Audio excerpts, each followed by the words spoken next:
మన నిజామాబాద్ లో కేవలం 6,550 రూపాయలకి స్వచ్ఛమైన నీటి సర్వీస్ ని Cygnus SR aqua solution AMC services అందిస్తోంది. నమస్తే, welcome to Suman TV. Congress పార్టీలో ముసలం నెలకొంది. బాన్స్వాడ సంబంధించినటువంటి నియోజకవర్గాల నుంచి చాలా పెద్ద మొత్తంలో నిజామాబాద్ కలెక్టరేట్ కార్యాలయానికి వచ్చారు. మరి ఏంటి అసలు ఎందుకు వచ్చారు, ఏమి ఇబ్బంది ఉన్నది అనే పరిస్థితి మీద మాట్లాడడం నాయకులు ఉన్నారు. ఏంటి అసలు మీరు ఇప్పుడు ఇంత పెద్ద మొత్తంలో నియోజకవర్గం నుంచి కూడా పెద్ద ఎత్తున వచ్చారు, ఏంటి అసలు కారణం ఏంది? కాంగ్రెస్ పార్టీ కార్యకర్తలకు అన్యాయం జరుగుతుంది. ఏదైతే గతంలో తెలుగుదేశంలో బీఆర్ఎస్ లో పనిచేసి ఆ నియోజకవర్గాన్ని లూటీ చేస్తున్నటువంటి పోచారం శ్రీనివాసరెడ్డి ఇవాళ వచ్చి మా మీద మేము 30-40 ఏళ్ళుగా ఆయన ఎమ్మెల్యే ఉన్న రోజు ఏ రోజు కూడా మేము ఆయన లెక్క చేయలేదు. కాంగ్రెస్ పార్టీ జెండా మోసినాం, కాంగ్రెస్ పార్టీ కార్యక్రమాలను అమలు చేసినాం.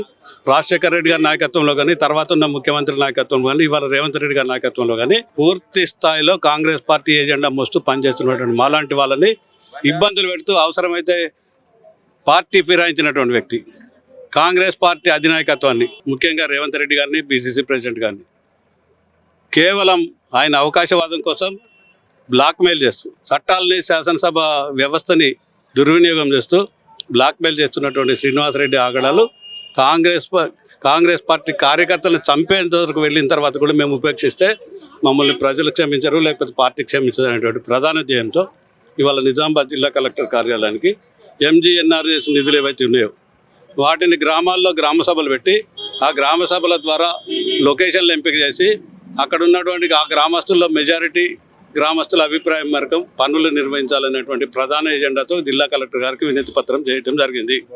ఏంది గ్రౌండ్ లెవెల్లో అట్లా పనులు జరగట్లేదా? మరి జరగట్లేదు. ఇవి నా కోట అంటున్నాడు. రాష్ట్ర ప్రభుత్వం మంజూరు ఇస్తే నా కోట అంటుండు. ఆయన సొంత నిధుల్లాగా, నా ఇంట్లో నిధుల్లాగా మాట్లాడుతున్నాడు. గతంలో ఇదే పనులు చేసి మరి తెలుగుదేశం బీఆర్ఎస్లో మరి ప్రాంతీయ నాయకత్వం కాబట్టి దాన్ని యాక్సెప్ట్ చేసారేమో. ఒకవేళ మేము ఏదైతే డిమాండ్తో వచ్చినామో వాటిని కనుక నెరవేర్చని పరిస్థితి ఒకవేళ అధికార యంత్రం కూడా ఉంటే రాష్ట్ర కాంగ్రెస్ పార్టీ ఇన్ఛార్జ్ మీనాక్షి నటరాజన్ గారి దగ్గరికి ఆమె స్థాయిలో కూడా పరిష్కారం కానటువంటి పరిస్థితి ఉంటే కేంద్ర నాయకత్వం రాహుల్ గాంధీ, సోనియా గాంధీ గారి దగ్గరికి పెద్ద ఎత్తున 500-600 మంది కార్యకర్తలతో వెళ్ళి ఒక 10 బోగీలు బుక్ చేసుకొని అక్కడ ఏఐసీ కార్యాలయంలో మా ఆవేదన చెప్పుకొని కాంగ్రెస్ పార్టీని కాపాడేది, కాంగ్రెస్ పార్టీ కార్యకర్తను కాపాడే కార్యక్రమాలు చేపట్టడానికి ఇక్కడికి వచ్చారు.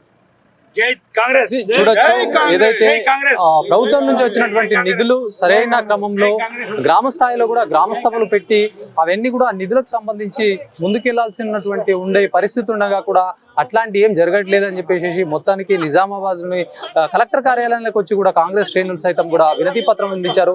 దీంతో పాటు కూడా ఏదైతే కార్యకర్తలకు కానీ ఇక్కడ అన్యాయం జరుగుతుంది, వీరు దీనిపైన కూడా అధిష్టానం వరకు కూడా ఫిర్యాదు చేస్తామని చెప్పి తెలుపుతున్నటువంటి పరిస్థితి. ఈ నియోజకవర్గంలో కాంగ్రెస్ పార్టీని చూడొద్దు, కాంగ్రెస్ పార్టీ అసలు ఉండొద్దు అని పనిచేసినటువంటి శ్రీనివాసరెడ్డి గారు మరి పై స్థాయిలో ఏమని మాట్లాడుకొచ్చిండో, ఏం చేసిండో మొత్తం మీద పార్టీలోకి వచ్చింది. మేము సంతోషపడ్డం ఏంటంటే సరే సీనియర్ నాయకుడికి వచ్చిండు, సరే కాంగ్రెస్ పార్టీ బాగుపడుతుంది, కాంగ్రెస్ పార్టీ మంచి పరిస్థితులు ఉండాలని కాంగ్రెస్ పార్టీ కార్యకర్తలుగా 30-40 ఏళ్ళకి పనిచేసిన కార్యకర్తలుగా సరే ఆయన వస్తే కూడా ముఖ్యమంత్రి గారి నిర్ణయం ఏదైనా సరే మనం దాన్ని స్వాగతించాలనే ఉద్దేశంతో మేముంటే వచ్చిన తెల్లారి నుంచి కాంగ్రెస్ పార్టీలో బలమైనటువంటి నిజాయితీ గల కార్యకర్తలు, గ్రామాల్లో పట్టున్న కార్యకర్తలు ఎవరుంటే వాళ్ళని ఇబ్బందులు పెట్టి కాంగ్రెస్ పార్టీ నుంచి దూరమై వెళ్ళిపోవాలన్నటువంటి ప్రయత్నాలు తప్ప రెండో పని ఏంటంటే ఆయన ఉన్నటువంటి కంపెనీల ద్వారా, సొంత పిఎస్ఆర్ కంపెనీ ద్వారా పెద్ద ఎత్తున నిధుల దుర్వినియోగం, మంజూరు చేయడం, ఆ మంజూరులో వాళ్ళే పనులు చేయటం, లోకల్గా ఉన్నటువంటి కార్యకర్తలను మభ్యపెట్టి చిన్న చిన్న పనులు ఇచ్చి మరి పెద్ద మొత్తంలో మోసపూరితంగా గెలిచినటువంటి వ్యక్తి